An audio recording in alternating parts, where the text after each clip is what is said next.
Let's begin with an update and an interview with the Defense and Army spokesperson, Lieutenant Colonel. Yeah, he'll be joining us in a moment. I'm being told that we're trying to get him online. But let me introduce the panel that I have in studio tonight to discuss this. From my extreme left is Ivan Okuda. He's a student at Makerere University and a journalist with the Daily Monitor. Ivan, very nice to have you. Thank you, Charles. Very good evening to my fellow countrymen and women. The Honorable Simon Mulongo is a former member of parliament, but now managing partner at Eman's Frontiers Limited, who are champions of sustainable peace, security and development. And you've been investigating, I know, the Kasese situation since the first skirmishes broke out. Thank you so much, and good evening, viewers. Very nice to have you. Yusuf Serunkuma is a cultural studies student, a graduate student at Makerere University Institute of Social Research, MISA. Yes. Graduate student means you're doing your master's? It's a PhD. PhD. He's a PhD student at Makerere University. And my colleague, Onapito Ekomoloit from Corporate Affairs Director, AB InBev. Yes, Nile Breweries. Nile Breweries. Very nice to have you. Good evening, Charles, and good evening, viewers. Let me start with you. Yesterday, we watched something that we have never seen happen in these days of some kind of what you'd call assassinations and murders of Muslim clerics. The person murdered yesterday morning is not just a UPDF major in uniform, but also someone who was traveling in an army vehicle and was killed in the morning. Most of the other murders were either in the evening or some darker kind of situations. How would you explain?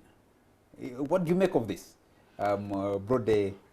Well, Charles, I think both that killing and what has happened in Kasese, for me, speaks to the broader question about what I would describe as the military culture that has actually gripped Ugandans. I mean, Ugandans have really come to embrace violence. Can I cut through? I think we have Lieutenant Colonel Paddy. Now, you see, that's part of the military culture. When a Lieutenant Colonel comes in, a civilian is shouted aside. Okay, no, go ahead. We need to give updates to our viewers. Colonel, do we have you in line? Not yet. Okay. Yeah, he'll be. I will communicate as well. The civilian has to come back.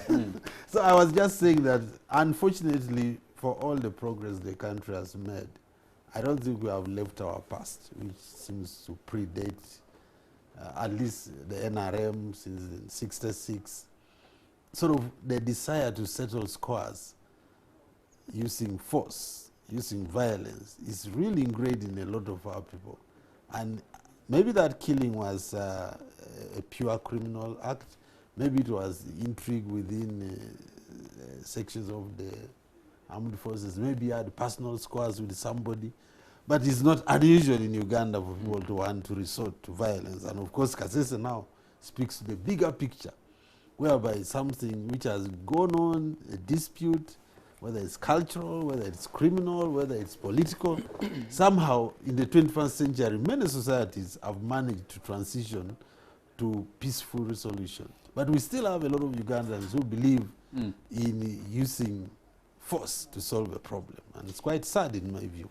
The very disturbing images that have been coming out of Kasese, we've seen a pile of bodies of whom we assume now are the royal guards that were killed, especially at the gate to the palace of the cultural leader. We've seen also pictures of dead officers of the armed forces, police and military, and other people who appear to be civilians. Very disturbing images, and especially also people have been arrested. Yusuf, I'll come to you in a minute, but let me jump to Ivan Okuda. You cover the news, you've been watching, and there's been intense debate, intense sharing of what has been going on. There is need for a little bit of background about Major Kiggundu. He's not just the husband to Mama Fina, at one time a leader of, what do you call them? Traditional healers. Yes, traditional healers, traditional herbalists.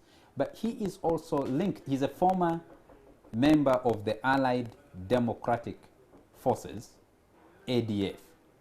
The police explanation so far is that they think his murder is related to the earlier killings of Muslim clerics who at one time belonged or were associated with the Allied Democratic Forces. The bigger question is, has anybody been able to explain, I'm hoping Nkunda will try to do this, to explain this to us, could there be a link between the killing of Kiggundu in Kampala and the clashes that we saw breaking out in Kasese later in the day? Charles, I was fairly reluctant to discuss this particular topic, essentially because I did an investigation for Al Jazeera, which ran sometime last year and part of this year. And our subject of investigation was the question, who is killing Uganda's Muslim clerics? And why I was reluctant is because sometimes you do not know what you should say and what you shouldn't say when you're on air. So I hope I can be guarded enough. But the killing of Major Kiggundu, his soul rest in peace, and in our sympathies to the family and friends, is essentially a continuation of what has been, for all intents and purposes, a systematic elimination of specific Muslim clerics with a particular profile, specifically linked to the Tabligh sect. So, and it's not even strange that he is a sheikh. The time he was killed, he was on his way to one of the radio stations where he has a radio program where he preaches Islam. And when you look into the killing of these clerics, three things are important. One, the profile. Because you're not just killing any ordinary Muslim. You're killing a Muslim with a profile of averagely a sheikh, going up. You're killing a Muslim who has a following, for that matter. Some of them are linked to Allied Democratic Forces, or were once members of the ADF. And some, especially those from eastern Uganda, you have Sheikh Muaya, who was killed in on Christmas, after Christmas last year, linked to either Libya or with training from Iran or some form of international connection. So, who is killing the clerics? The net of suspicion can be thrown far and wide, but I think what we were able to zero down on in that investigation for Al Jazeera was suspect 1 is the Allied Democratic Forces, suspect 2 is internal strife within the Muslim community, suspect 3 is the government of Uganda, and suspect 4 possibly an international force beyond the comprehension of any of the three. So we're not able to zero down on who exactly of the 4. But what is clear is that the government has not given enough answers, has not been responsive to the plight of these clerics and the entire Muslim community. I've spoken to almost everybody who matters in the Muslim community with respect to this matter, and I can speak without fear of contradiction that they hold the government of Uganda with a lot of suspicion.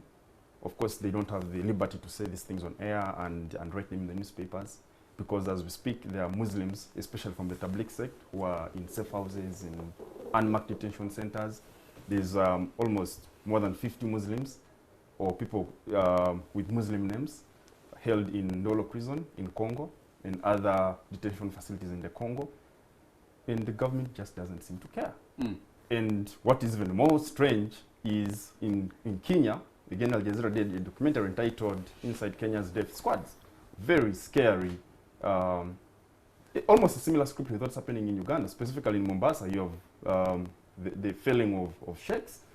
There was a very interesting story in the East African. It was a very small story, but I think for me the most important story possibly published in the print media on the question of who is killing Muslim clerics.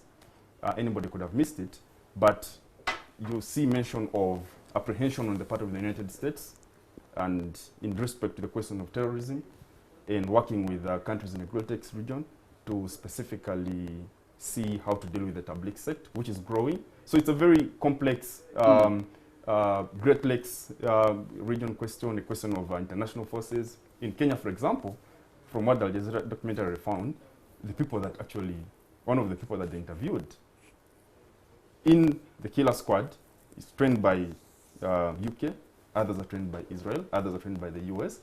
And the government of Kenya knows this. And from what this person says, this is a police officer actually from Kenya. Some of these killings are sanctioned from the top. From above. I don't know if the same is true with Uganda, but to the extent that that's what's happening in Tanzania, though there are very little media freedom, so you don't have the kind of access to a lot of information. yeah. So, but it's extremely dangerous. We could pick it up. Yeah. We need In those to circumstances. inform our viewers that one, you know that the leader of the ADF, Jamil Mukulu, is in detention. He's being tried for the killings of Muslim clerics, primarily.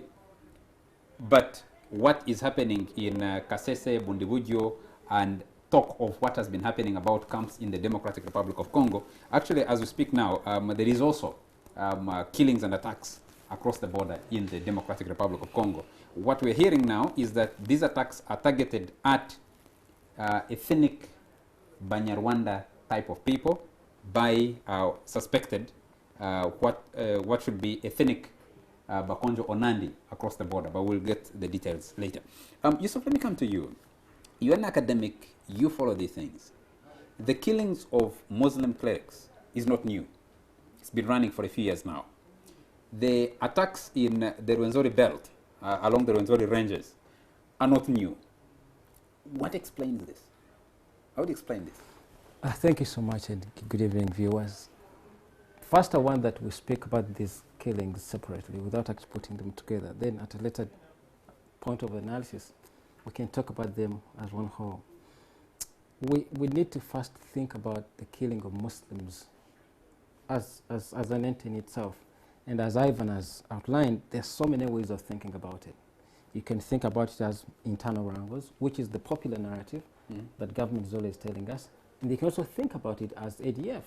And you know, last time when we were at Chibuli at the killing of Sheikh Waiga, the IGP told us that he's aware of cells run by the ADF in the city, that they best there and they attack and kill Muslims. What also true is that the killers are very sophisticated in their methods. Sophisticated and very precise and very elusive. And, you know, I don't know why Ivan is holding back a bit of the information he picked with the Al Jazeera work he did. But whatever the explanation, be it internal wrangles, be it ADF attacking and holding cells in Kampala, which is very dangerous for government to confess that it has, it's aware of police, of rebel activities in the capital city. That's really very embarrassing on the part of government. Whether it is the international connection on the international campaign against terrorism, the government is held responsible for this. Because you know what it means is that principally the government needs to protect its citizens from, you know, the idea of security is safety and stability, as Mulondo was telling us, Honorable Mulondo. So, you know, as Muslims, we feel at the moment insecure in the sense that there's no way you can explain these things away from government failing to do its job. So this, then we can connect this to the killings in Kasese and the entire Rwenzururu region. The explanations are also the same. There's a cultural explanation that the different communities, the different tribal communities, tribal in quote unquote, are killing each other. That, you know, the Bakonzo feel so empowered that they can't allow the Abamba to have a kingdom.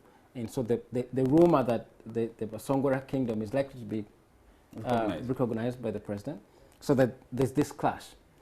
The other explanation could be that, you know, there's the hand of government. The hand of government, that the government gambit of divide and rule, that, you know, after you've lost the FDC election, then you can go and weaken the Bakonzo larger. You don't do it the way it's being done. If you wanted to do, if it was for political purposes, would you do it the way it's been done? But wait a second. There's also a third explanation which actually ties into the second. That if the government has a gambit of divide and rule, you know, when you recognize an entity as a kingdom, it's not just political recognition, it's political, economic. there's benefit attached to the recognition. So if this community occupies an area, say Queen Elizabeth, there's Himasement, there's Lake Albert and Lake George, the occupation of those places and the kingdom being recognized, it means what hitherto had power over those places is secedes away from the Bakonzo. So, you know, then we start to wonder, why is government playing this kind of We'll go into that in a moment. Let me turn to Simon. Simon, you're a member of parliament.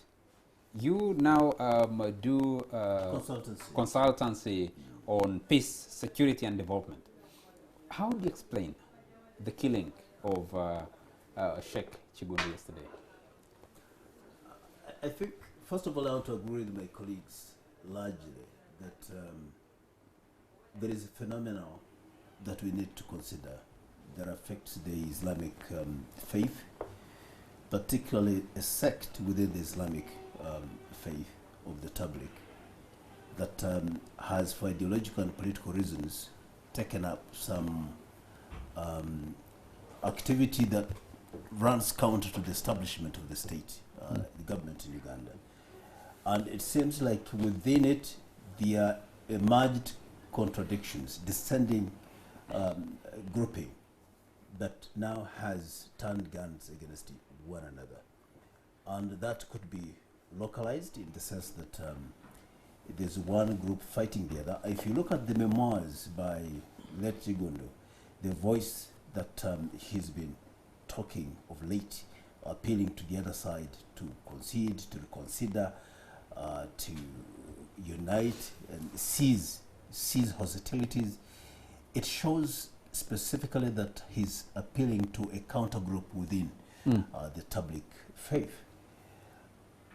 The other aspects of who else could be active could be by extension, and I find it some of them quite remote. For example, saying that there could be an international hand to this. That could only be true to the extent of the linkages, the training, the facilitation, and whether you can also implicate government. Also, I find that remote to the extent that it's the very government that is helping to investigate and laying bare its findings. The government hasn't just sat back. If there are arrests, they have been made openly. If there are prosecutions, for example, in the courts of law, people who are suspects have been produced in courts of law, and so on and so forth. The quest to have information in terms of investigation has been... Just if you may. In a moment, I need you to let him have his say, and then we can ask the questions. Yes.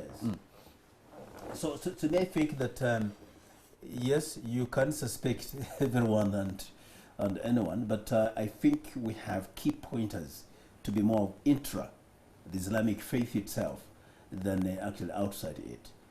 And of course, when it comes to the point of people having ideological convictions that they must take up, for example, arms, they must fight establishment, they have a goal to achieve politically, and you dissent from that, and perhaps you become actively against them, and you're about perhaps to provide information that could compromise their mission, definitely they will not take it lightly. So I see Major Kiggundu being a victim of specifically my last view. There's a big question. If you look at the government's explanation, one, government has been faulted, especially the police, for concluding cases on the scene. Major Kiggundu's, the scene of Major Kiggundu's killing yesterday in Masanafo is a pointer. The statements attributed to the Inspector General of Police at Sheikh Bahiga's, yes, I think at Sheikh Bahiga's funeral, is another pointer that immediately... John Kagese? Yes, John Kagese. Immediately a conclusion is given. We haven't seen one single successful prosecution in this matter yet, and that whoever is responsible is able to carry out these wanton killings and get away without being caught should be a bigger cause of concern. Charles, yes, if you may, if at all a number of people had the capacity to execute people with the level of scientific precision that we see Muslims being executed, chances are high you would not possibly this regime would have fallen, because so many top targets would not have survived, because the level of accuracy and the professional touch is simply incredible. It even shows, like we saw yesterday morning, that your protection just doesn't matter. Yeah.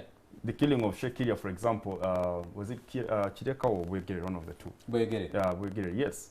This man had protection on that specific, on that fateful day. The protection was withdrawn, and it's just the same story. But what is important, that's where maybe before honor comes in, if you say it's ADF, first, this is a government that just comes about defeating ADF. And there's so many reports, credible reports, including from the United Nations, on the fighting will and capacity of ADF being decimated. Police claims there were ADF terror cells in Busoga. I went to Busoga with a team from Sierra Leone and Britain. And ADF is news to those people. The places where police will tell you with a straight face in the offices here in Naguru, if you just jumped on a car and went to those places, ADF is news, even to the local police there. So the question then is, why would you indulge in this fertile imagination and fabrication of narratives if you genuinely believe it's ADF that killed Kasese 2 minutes after the murder, if you genuinely believe it's ADF that killed Sheikh Kiggundu yesterday, a few minutes after the murder, if... Anyway. Yeah, but Charles, my point was, yes. it's unfortunate that religious, in this case Islamic religious leaders have got caught up in this getting killed, and it's because the problem is that there has been a fusion of the state and these religious groups, whereby Ivan is talking about people being protected, and you are seeing this with even Christian groups, you know. There are Christian leaders, Pentecostal and otherwise, who are being escorted by armed people who are being... I mean, now, if such a person is killed, where do you draw a line between another religious person killing them and the police being behind? So this is now the crisis we are in. And that's where my point is. People want you to embrace violence, you know, and not having faith in ideas. Ivan is assertion. Hold it, Yusuf, for a minute. Yes. Ivan's assertions are very critical, and we need to look at them very briefly. One is that each of these murders can be explained in their own merits. The Boyogiri assassination happened after the driver, the sheikh, he dropped the bodyguard. He dropped him home, and he, according to him, he could have been confident that now he can drive home safely. And that's what happened in between when the guard was not with him. We don't know if that is true. That's the police explanation. Then, well, Sheikh Kiria is dead, so he cannot tell us if that is true. That's the driver, the bodyguard had been dropped, and that's a fact. And then the incident of the major here, the bodyguard was driving. You see, if the bodyguard is driving and he's seated at the back, it's very hard to engage the silence, especially in the action, the way it was. I think the bigger question is... So in this case... I think, Simon, the bigger question is, and I need to inform our viewers that we struggled actually to get government officials to come and be on this show, and many of them are reluctant to come and have a discussion with us, because I think at this stage they don't have all the answers that they need. How much confidence can we have that we walk out of this studio and we can move back to our homes, enter our gates, and be safe? If they pick up Sheikh Kiria in Boyogere, they pick up Joan Kasese somewhere in Nalia, I think, on the road to Nalia, they pick up Sheikh Kiggundu in the morning. Sheikh Dakturi in Busoga, Mwaya. They go to Mwaya in Busoga. They go to Bwebaja, where they killed another sheikh. And you're asking yourself, how can citizens feel safe that you can get out of here, go home and enter your gate or enter your home and you'll be safe? Well, Charles, I mean, first of all, without doing the work of the government spokespeople, I know there are millions of citizens who are walking the streets and the villages at this hour and throughout the night. So to me, the problem is not that there isn't adequate security in the country, but that most of the people who have got caught in it's not really crossfire. They are participants in the intrigues that are causing these killings. I don't think they're absolutely innocent. Okay. They may be doing the right thing, I am being told but we need then to take a they break, are yes. crossing paths with other people who disagree with them. I'm told we need to take a quick commercial break. Yusuf, I'll give you an opportunity when you come out of the break. The numbers, as we talked about them, 49 was actually an earlier number, though that's the official number that government is working with at the moment. 49 royal guards, 14 policemen, 2 soldiers are killed in the clashes in Kasese around the palace of the Omusinga of Rwenzururu, who has since been arrested and has been brought to Kampala. We understand that tomorrow we should be able to get some more detailed updates on what government intends to do with him, because now he is officially a suspect in those attacks. And one comment about the killing of Kiggundu, a lot of questions being raised about how the scene of crime was handled. In a homicide like we saw yesterday, the spouse of the deceased, yes, there is dignity and respect for the dead, but also if you're not sure who actually is behind these killings, everybody is a suspect. And the handling of the scene of crime and who took over and the phone call are things that are causing a lot of debate. That phone call apparently to the president, who literally took over control of the scene of crime and ordered that the bodies be removed and be taken to the mortuary after police had taken long without removing them. We'll be right back. Gentlemen, we're back, and you're still watching The Fourth Estate, and we're discussing all this violence, a weekend of violence in Kampala and in Kasese. In Kampala, 2 people were killed yesterday, both of them in the Uganda People's Defense Forces, a driver who's an escort, and a Major Kiggundu, husband to Mama Fina, as she's commonly known, who was gunned down in Masanafu yesterday. The violence in Kasese. I know you guys want to continue the discussion about the killing of Muslim clerics, but I think we should. About violence. The broader question is yes, the broader question. Personally, having covered the ADF from the time it started, and following what has been going on and listening to the different explanations government has given over the years, I think there is a definite link between what we are seeing today and what we are seeing partly in Kasese, because the ADF's operation zone was the Rwenzururu mountain ranges belt. The leadership of the Rwenzururu movement, the Nalu, which was led by Amun Bazira, to the leadership of the ADF by Jamil Mukulu, have some link in one way or the other. Yeah. The bigger question is, what exactly explains what is going on in Kasese today? We saw, by the time the border count is completed, you'll be talking about maybe 100 people. The last time there was an outbreak of violence in Kasese, Kasese, Bundibugyo, Ntoroko, Hima area, about 100 people were killed. And that was July 2015, I think. So, yeah, you're going to excuse me a little bit. I want to have a go at you insisting you want to go back? Well, slightly. I just want to make one of, because we're talking about Sure, people's families being shattered. We're talking about entire constituencies. I mean, if the Islam as a constituency in this country has such a huge community, and you're looking at the leaders of the community that are being taken out. So it can't be isolated. Ona talks about this Uganda being violent, and wants us to view violence as a newcomer into this community. And I'm arguing that social organization, violence has been a part of it.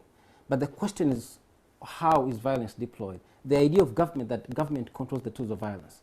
So it should be only government to hold the tools of violence within itself, and should be the one to use them when appropriate, when time requires. Now, when you say we become violent, we need to ascertain at what point did we become violent. He talks about behind the scene conversations and wranglings. These have been there, but guns and violence have never been a part of the story. Yes, but you see businesses in this. How do you explain? The people, the Muslim clerics that have been picked out, all of them, almost all of them, have a link with the ADF. Yeah, almost all of them, you see. Yes. So we return to, what does it mean when you denounce violence and become a member of the community? What does it mean? Was it a dupe that at some point, okay, you become a part of the civilized community, but then later we'll take you out when we think time is right to take you out? Was it a dupe? You know, how does that sound on government, which has so many movements that are trying to fight it? Every time it calls upon them to seek amnesty. What's the implication of it if after some point you take them out? What does it mean? But that is to argue that that's actually the explanation. I think there's a big explanation as Ivan laid out. There's a bigger scope, which I think we should focus on. I think government is playing complicit to the war on terror by taking out people. I'm really strong on this one because, you know, it's happening across the region. And, you know, governments know these people and they're just looking on. Nairobi and Mombasa, it was really bizarre, absurd, super efficient, broadly like. Wouldn't it be a stretch, Yusuf, to say that government would take out its own soldier or its own soldiers in the case of Major Kiggundu simply because they had linked with the ADF? But that's just a part of his profile. He has a bigger profile bigger than just a soldier. Because the big explanation has been that he was actually helping mobilize to get more people onto the government side. Yes. You know, the idea that government can't take out its own actually doesn't bear historical scrutiny. Governments across the world actually take out their own when they think it is necessary. Okay, so let's move on. I think we need gentlemen, to come in here. I think we need to move on. Broaden the discussion to yes, Kasese. yes, it is the urgent story that the world is watching. Yes, I think we go to Kasese, but also tying up the last discussion. I think, first of all, to say government can just turn against her own is an exaggerated assumption. We're not just talking about literature review here in research or academic research. We're talking about living issues. And government has the responsibility to protect these sheikhs that have all along been killed. There have been a lot of challenges surrounding their own personal security and the discipline there too. Because if you look at the guards assigned to these sheikhs, at some stage there have been some compromise on the security detail given to them. There's no way you can drop a guard and then drive home alone. And on the case of Major Kiggundu, I'm sorry to say, to have the guard driving, it compromises his capacity to maneuver, protection. And to me, this, if we can study the pattern of how those who have been accorded personal security have had to be taken out, you will see that there are huge lapses in that, in the detail. Now, for the government, to say that government can turn around and kill a person who is supposed to be helping it to neutralize a bigger problem about the ADF, surely it's an overassumption. Because Major Kiggundu is a huge asset to the government. And he has been playing a huge role, not only providing information, that even the prosecution process which is ongoing, he was supposed to provide as witness evidence to pin down on those who have been planning and executing murders in this country. So I would like to say that the assumption should be linked solidly and not just mere, imagination that it could be an accomplice. Let's broaden the discussion to Kasese. Yes, now in Kasese, I think there is also history to it because we see Kasese as a people coming out of a history of resistance against the state at the beginning of independence. And there are occasions of government effort to satisfy the quest for these people in terms of either statehood or greater autonomy or even attention in terms of services. And you can see there's growing satisfaction that needs to be explained all along. What I know that in terms of culmination to this year is that the king developed a force, and this force was meant to serve both royal services, but it turned out that these royal guards were playing a role of defense, even against the interests that the kingdom would have felt that the government was against the kingdom itself. But how do you explain that soldiers of a government go to a community and gun down 49 people? In a day, 49 people gunned down by government forces in a time of peace when there is no war, because Kasese has not been described as a war zone. And this is coming a year after 100 people were killed, almost in similar circumstances. I've been to Kasese a number of times, and I've talked to a number of parties. What I've seen in Kasese is that there have been some growing resistance against the government. And the development of this force into a militia level, armed and capable of attacking even government installations. If you remember last year, In 2014, in July, there was an attack on the government garrison, the soldier garrison in Windibujo, in a broad daylight. They were spontaneous. They attacked police outposts. They attacked even military barracks. They were repulsed. Some were killed, and some retreated. And since then, there have been running battles between what they call the Royal Guards and security forces. And because the government has been very hesitant to treat them as if they are really enemies, the government has lost a number of personnel. As you saw, the video clips that ran across the social media, where the police opened fire on some suspect youths, and they were just coming against the fire and without fear. And that showed that this group had developed into a more resilient force. And for today's incident, if I can explain, the government had actually given a warning to the king that he has to disband that group and hand over the trained force. The Ashamango, they call them the Ashamango. The Kirumira Mutima. And I'm told that actually there was a resistance to that part. Not just by the establishment of the kingdom itself, but also the individual trained people across the kingdom, across the district, resisted handing themselves over. And we're running battles from yesterday to today, culminating today's climax. You have investigated, Simon, you have investigated the clashes in Kasese from the first clashes to today. Yes.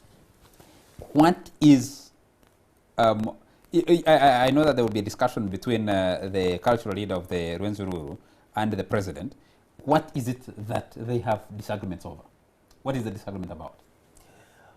My findings are that the communities have increasingly become dissatisfied with the Kampala services. They feel that they've been segregated. They feel that they've been underserviced, and that the share in the national cake is so negligible that they feel they should have their own system of governance. So you're talking about the Yera Republic talk, which has been denied by the people of Rwenzururu. The Yera Republic talk is on, and actually many of them talk about it quietly, and nobody should deceive you about it not being there. But it's quite has been heightened of late, in which people feel that the consciousness to develop statehood, the consciousness to have alternative governance away from the center, being a peripheral community, both away from the center and also being a mountain community, that the government is not serving them well. I don't know if that is not, you want us against stretching analysis, but I don't know if that isn't a stretch of the analysis. But well, I don't come from the kingdom, so I don't understand. Do you really think that what we're seeing in Kasese and the Rwenzori belt is a kind of secessionist movement? Look, I think, Charles, it's just a symptom of the incomplete nation formation that Uganda's experienced since independence and maybe even before. And there are a lot of manifestations across the country. This is a unique one, which is sort of violent. But there are other demands. I mean, people have been demanding kingdoms, then you have chiefdoms. And I think most of these demands are really because of the economic inequalities and some elements within these areas across the country trying to lead. Maybe people lose political power somehow, they feel they should also have a say, so they retreat to a kind of ethnic base when the center does not hold.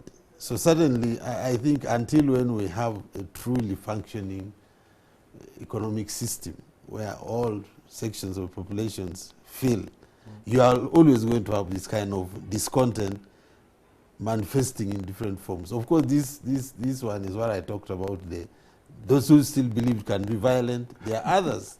But also, the government is testing its own medicine. And even the opposition, to some extent, they have used these groups for political advantage. Both the NRM and the opposition have tried to play to ethnic or kingdom kind of formations to try and maximize their chances during elections. So and when people feel they have not got a fair deal, they want to swing the opposition, they want to swing to the NRM and money comes into the equation. Then so it's actually it's not- really part of that. Yusuf, That's all. your take.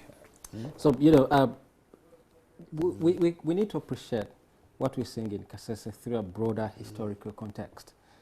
I'm very uncomfortable with the argument for incomplete state formation. It's very Not uncomfortable. state, nation. Nation formation, because it actually goes back to blame the colonial masters for having bundled different tribal communities together. And why shouldn't we blame them for having done that? Well, I think where we should start from is, the ethnicization of politics has come along, especially under the President Museveni's government. I thought the colonialists started it. Well, let's take it slow, because the colonials found what was really... every time we blame the colonials, we actually deny ourselves agency. We deny responsibility by taking the colonial hand in everything. But we need to reach a point where, at what point do you start to feel that they are eating and I'm not eating? And if you feel they're eating and you're not eating, you start to find ways up. How can you make sure that you eat? So, we have districts named after ethnic communities, that, there's a district, so this community deserves a district because it's largely composed of tribe A or ethnic community B. So you give it a district. Now, when the president, and I think that was really dangerous, when the president went in, was it 2014, when he gave a kingdom, recognized the Abamba, was the community? Yes. As a kingdom, and was there during the coronation. Well, and you're dealing with a community where people have been denied the so-called national cake for long. I've been speaking to Rosbell, who's been doing field work in Kasese, and he says, this is the area where people are not going to school, neither are they able to access good medical care. That not even teenage pregnancies. 11 is not teen. It's 11-year-olds mothers, because of everything is not working. They can't go to school. So how should we think about the ethnicization of politics? And Charles, let me finish this. The rumor, and I think the rumor is feeding into this the clash we're seeing. Which rumor? The rumor of a kingdom which is going to be recognized very soon, because government lost the election this year to FDC. Well, so they're trying to weaken the Bakonjo. I think it's a rumor that we need to feed into, rather need to appreciate. I was looking at a WhatsApp message circulating where they are saying the Bakonjo are actually poisoning rivers. All right, and I've seen that message. You've seen that. I think it's a ridiculous claim, because but we need to river water runs so fast that you need to have tons of poison to keep pouring in at every stage to make sure that you poison as many people as possible. The ridiculous, because the ridiculous is often insightful. There is a question about this economic exclusion. If you move across the country, I have fairly moved to many parts of this country, you find the same miserable conditions of people from one corner of the country to the other corner of the country. Do people respond the same?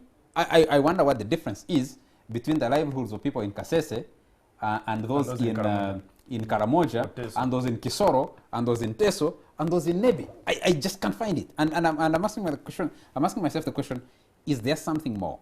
And this killing started in, yes, there were those killings. Was it 2014 or 2015? 2014, July 25th? July 14th. July 14th, 2014. You have been seeing these clashes in but one particular sub-county in Kabarole district, which has had 2 repeated clashes, and they were dismissed as small isolated incidents. And now you have an explosion where so many people have been killed. And we'll pick up this discussion after a short commercial break. We'll be right back. Welcome back. This last segment. Very disturbing images coming out of Kasese that we're seeing, both of the dead and of those arrested. Extremely disturbing pictures. You actually wish these were not circulating on social media, because some of them are extremely horrible to look at. The bigger question is, what exactly is going on? Who will give the proper explanation, if we'll at all get a full explanation? Because we had an attack where the security forces literally mowed down people in Bundibujo who had attacked the barracks using rudimentary weapons. We never got a full explanation. Today, and many of the people arrested for that 2014 clashes were actually not fully prosecuted. They were pardoned. If you have a similar incident happening, the question, Ivan, you'd be asking is, who is going to give an explanation and what is going on? Yeah, but sadly, true is also the fact that it's not in the habit of government, specifically the NRM government, to give explanations. You can date to the Mukura massacre in Teso. You have so many massacres in West Nile, in Acholi, in Lango. You have recently the Kayunga riots and all these things, walk-to-work demonstrations. People were killed on the streets. And there just seems to be no accountability. So it appears this is the habit of the establishment. You can create a facade of action being taken, when in actual sense, that is simply for the public relations disaster handling, when it's at the heat of the moment, and once the cameras are off, life goes back.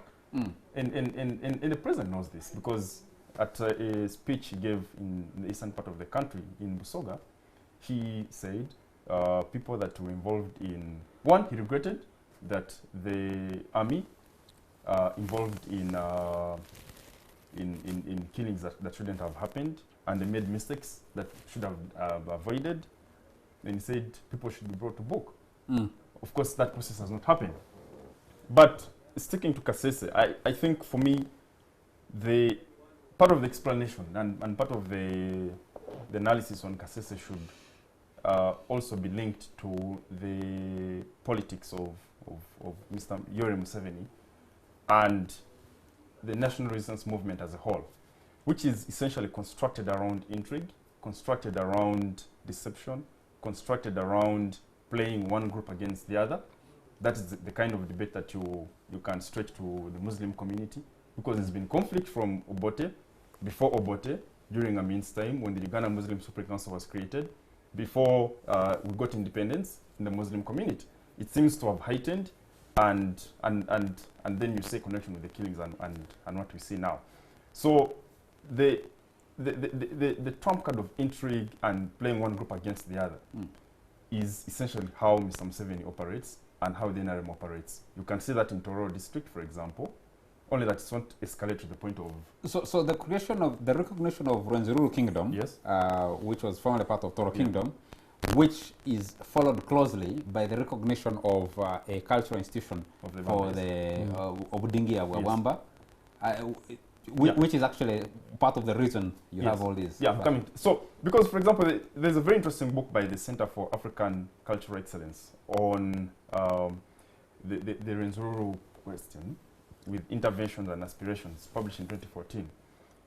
And reading those 32 pages of quite insightful and objective research, in my view, you get the appreciation that, I mean, the obvious, the conflict or the Rwenzururu question dates as far back as colonial time. By 1974, when Kasese and Bundubujo are given district status, that in itself was a measure to try and diffuse tensions. When in 1962, the Bakonzo walk out of the Toro Parliament and later formed the Rwenzururu Rebellion, essentially seeking to answer the question of self-determination against what they thought was an oppressive and exclusionist Toro Kingdom. So you flash forward to 2009, where you have the recognition of Omusinga wa Rwenzururu, which on the surface, and possibly for good reasons, it was essentially to answer the question of the quest for the people of Rwenzururu to have a kingdom. And the founder of the Rwenzururu, for example, gives the name Rwenzururu essentially not in respect to a particular ethnic group or tribe, but after the name of Mountain Rwenzori. Because his aspiration was, I think he's a gentleman called Mukirani. His aspiration was... Isaiah Mukirania. Yes. His aspiration was, let's have a kingdom that is essentially a shade for all the ethnic diversity that is sheltered in this region. Of course, that has not come to pass. So you now have Obudingia, Wawamba, yes. yes. But what's important to appreciate is that you have the Basongora, who still feel the question of exclusion is not answered with the creation of Rwenzururu. Yes. You have the Banyabindi, who still feel the question of exclusion is not answered by the creation of the kingdom. But Down, you have local politicians, both from the NRM and the opposition, playing the card of intrigue, ethnic exclusion, even when they preach unity, when they come on talk shows like this. Then at the national level, you have Mr. Museveni, who is the expert at the intrigue card, playing the card of... Simon is laughing, he doesn't believe you. Playing the card of these ethnic diffusions and divisions to score political goals. Okay, we need to pick some callers. We need to pick some callers urgently. What you have actually, the long history which is actually that you're talking about is from domination of Toro Kingdom, the people of the mountains, if you speak the language of, you're a researcher, what you would have, you'd find doing research there. The people of the mountains, especially the Bakonzo, believe they were being dominated by Toro Kingdom. So they fight to get out of that domination. In the case of Kasese, when they gain some kind of autonomy, they turn that domination over the other communities within Kasese district. So the exclusion of the Basongora, the exclusion of the Banyavindi is linked to that. And genuinely, I think genuinely the Basongora have serious concerns about how they've been treated, and of course the conflict over access to land rights between the cultivators, who are largely the Bakonzo, and Banyavindi, but and Charles, the other group. Really, I know when we talk about these areas, we are talking to the rest of Uganda. And there are even people who don't understand these names you are talking about now. And that's part of the problem, that these things have been narrowed to such minute groups that the rest of the country even get lost.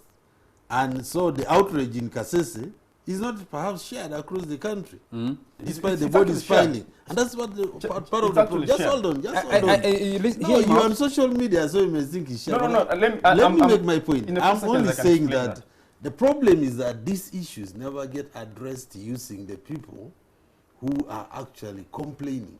They get supposedly resolved by the leaders. No, because look, the king has been arrested. I think at some point had an agreement with Obote to government, or and then they took him out on a bursary I'm saying, in 1982. Look, but in other places when they have elections, for example, you have side votes for people to decide on issues. Sometimes even if people vote, doesn't get affected. But when have people been asked in any area in Uganda to vote on an issue, which is not about electing? I think there is no disagreement between you and Ivan. Yeah. Ivan is highlighting the same issue you're talking about of playing this card game. Would you call it Kamyufu? No, I'm only saying if the Bakonzo have a problem, they have voted against you in 2001, recognize the cultural institution ahead of another election. If you think they are becoming stubborn, recognize the cultural institution in Bundebuju. If that doesn't solve the problem, recognize districts in the area. Let's pick some callers. Hello? Hello? Do you have callers? Yes, caller. I'm calling NTV. You called? I'm calling NTV. Yes, you're calling NTV. Your name, sir, and where are you calling from? I'm called Peter. I'm calling in from Tororo. Yes, Peter, go ahead with your comment. My comment. Hello? Yes, we can hear you. Go ahead. I'm calling in from Tororo. Yes, please go ahead. But this is a reminder to all the panelists. Yes. Hi. I'm called Peter, calling in from Tororo. Go ahead. I'm calling in to comment and remind the panelists tonight that if you do detailed research on these issues, all these issues are very tribal. When this journalist comes on board and starts mentioning nonsense, we should stop it. What's the nonsense? Huh? Okay, Peter was listening to himself, I think, on the radio. That's why he was repeating. I mean on TV. Hello, we have another caller? Hello? Hello. Yes, please. Mazinga Richard from Masaka. Yes, Richard, go ahead. Talking about that issue of Kasese, I'm saying that President Museveni is either too weak or too strong. Because a few people can wait to see that taking place in Kasese till today when he decided to invade the barracks. Otherwise, if it was anyone else, would have invaded it earlier. Mm. Okay. Thank you. I don't know what's wrong with the lines. People are getting cut off earlier. Hello? Hello? Hello? Yes, sir. Your name and where you're calling from? Hello? Yes, we can hear you. Your name and where you're calling from? Hello? We can hear you. Please, if your TV set is on, turn it off so that we turn the volume down. Yes. NTV? Yes, we can hear you. Yes. Yes. Your name and where you're calling from, sir? My name is Johnson. Yes, Johnson. I'm in Kasese. Yes, please. Now, Yes, please. I want to say Yes. that the Kasese issues. Go ahead. That Kasese issues need to be discussed Mm. and involve all the religious leaders in Kasese, Mm. the local leader, Mm. the central government, Mm-hmm. and all important people involved. The other way, Mm. for us, the local citizens, we are in fear. Mm. So, as the people, Yes, we're hearing you, Johnson. Let's take another caller. Hello? Hello? Hello? Am I doing it now? Yes. What's your name, sir? France. Frank, yes, go ahead. Where are you calling from? From Kawente. I think the Kasese issue is just political. Mm.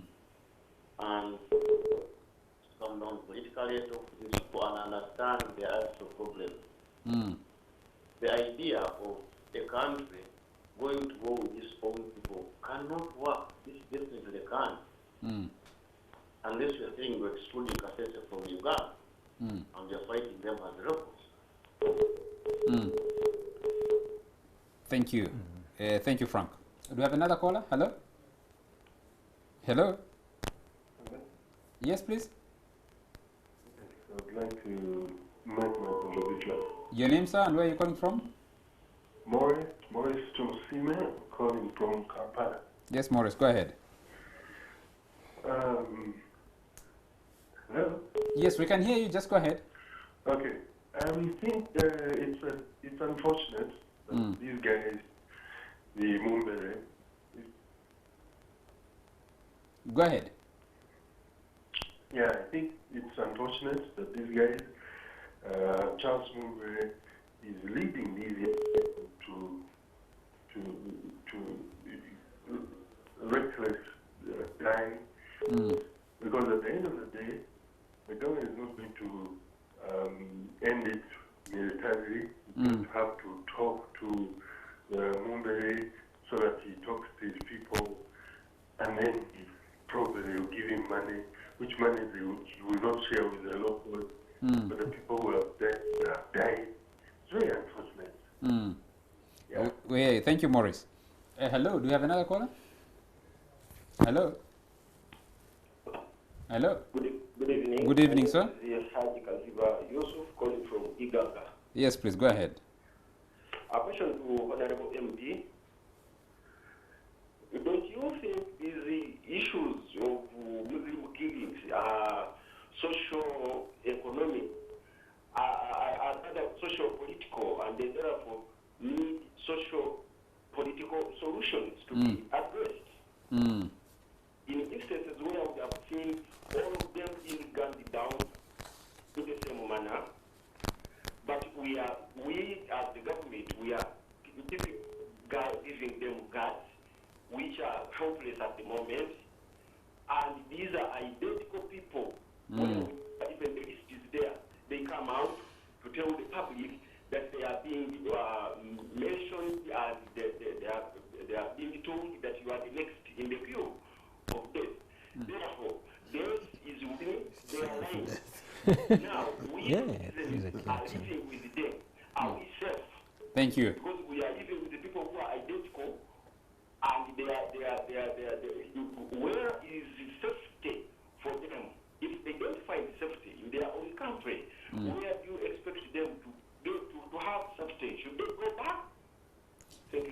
Thank you very much, Yusuf. I think you raised a very fundamental question there. We have another call. I'll just take one more. Hello? Hello? Yes? Yes, please. Your name again? I'm from Richard. I'm back again. Yes, please. Go ahead. The situation needs peace talking, but for this case, it has gone far. So it has become by force. A kingdom going for next step of placing royal guidance, both marches, fangers, then God. That's no longer kingdom. That's the battle.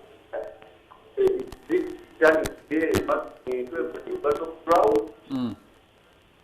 The sort of right, the killers are always protecting the palace.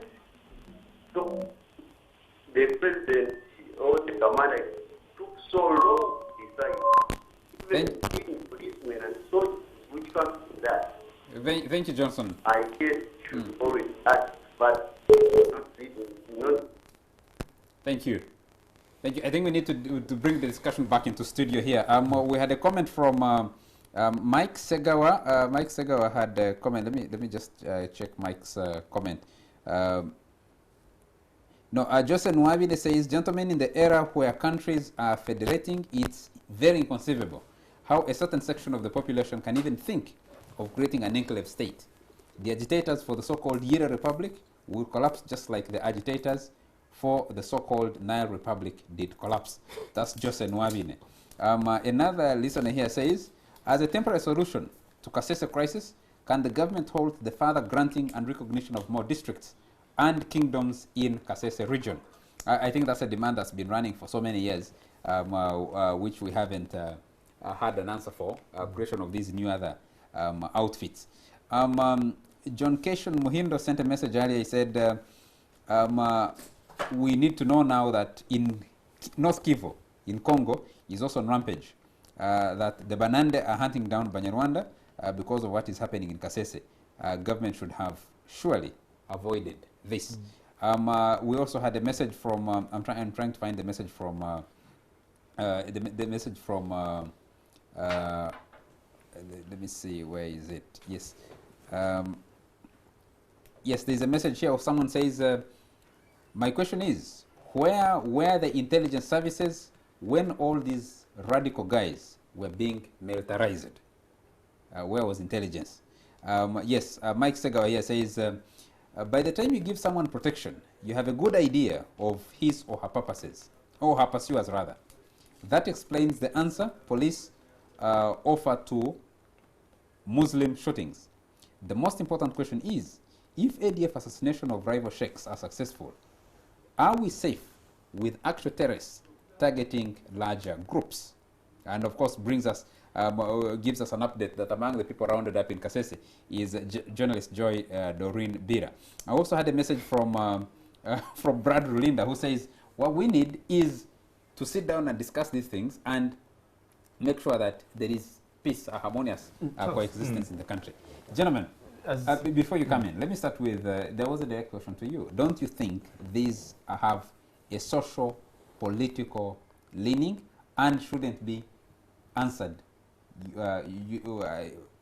social politically, these killings?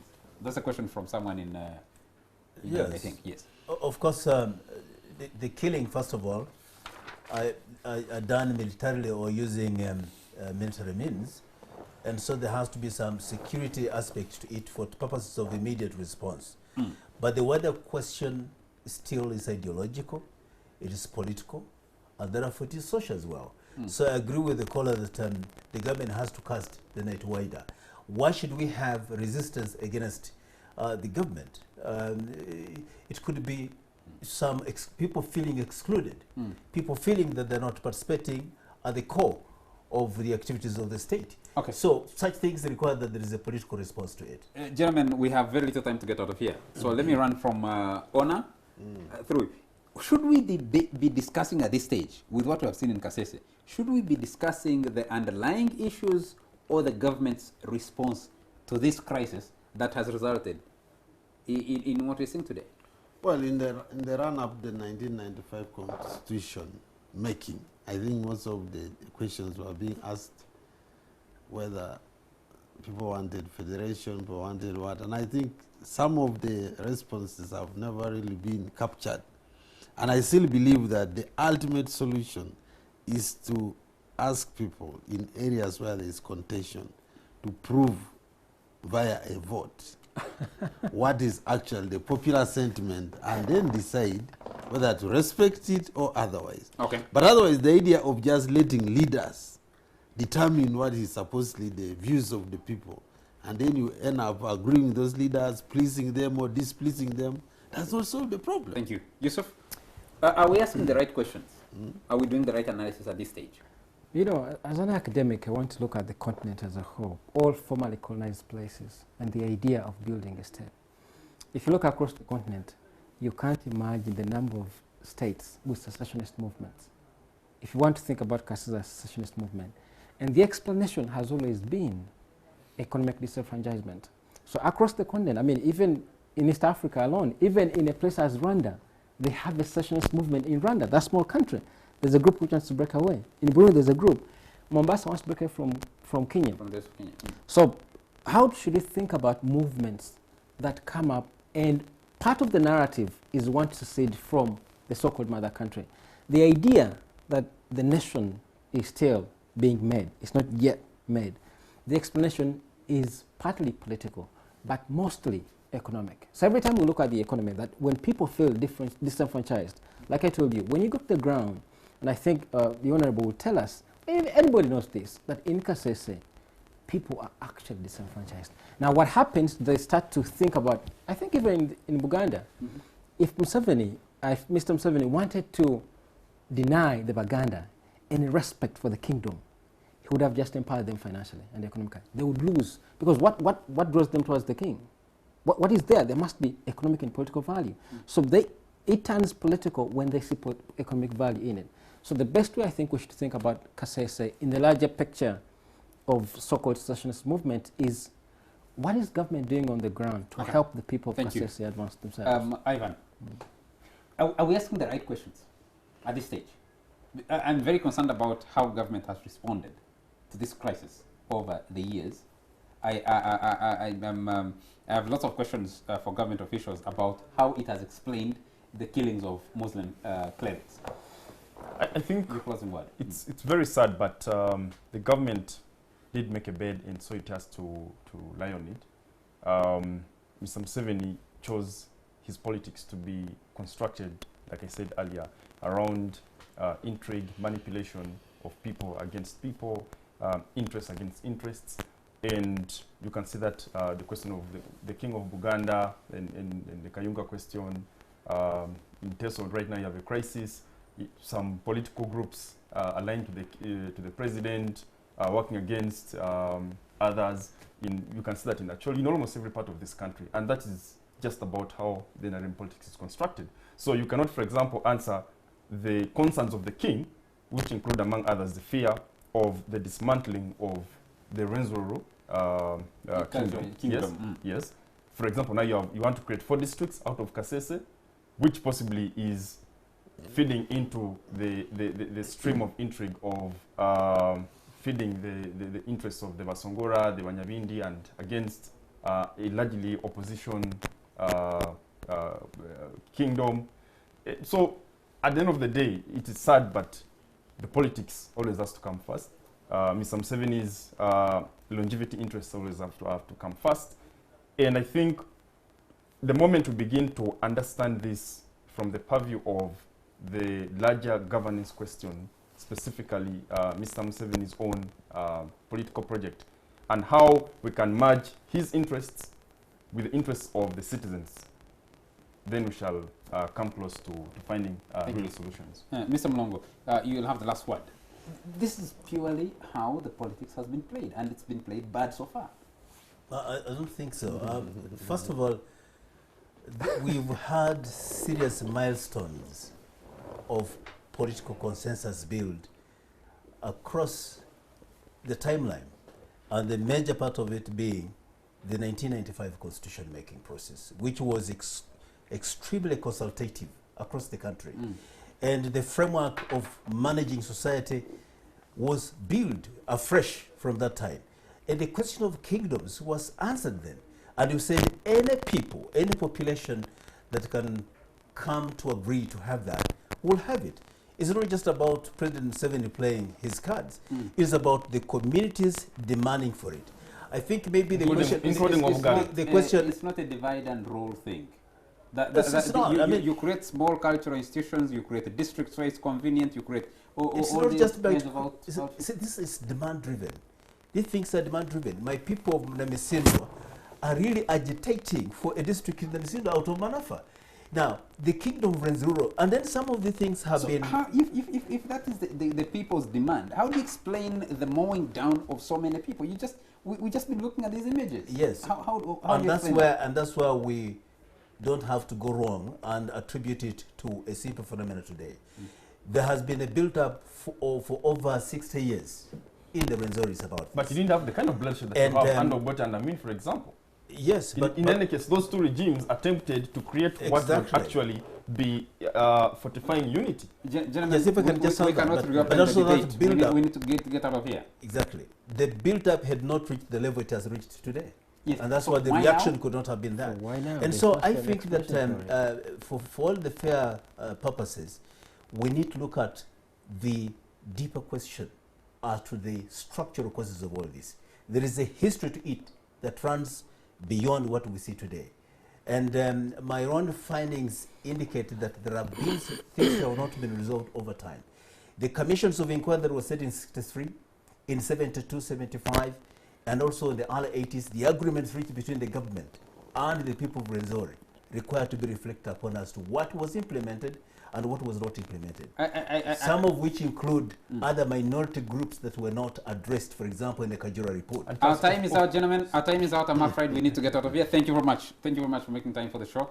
We keep watching what's going on in Kasese. It's sad. The images coming out of there are really horrible images, and actually what's happening with people scared, not able to get out of their homes. There are so many other smaller minority groups within Kasese especially.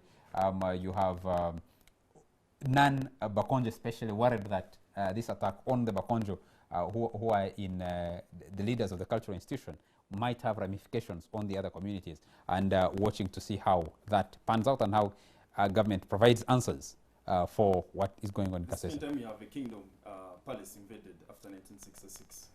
Our time is out, gentlemen. We need to get out of here. Thank you very much to you all our viewers for joining us tonight, and always thank you very much to our production crew that keeps late to deliver the show to you, and thank you very much to all of you who tried to call in or sent us messages for listening or for watching and listening in.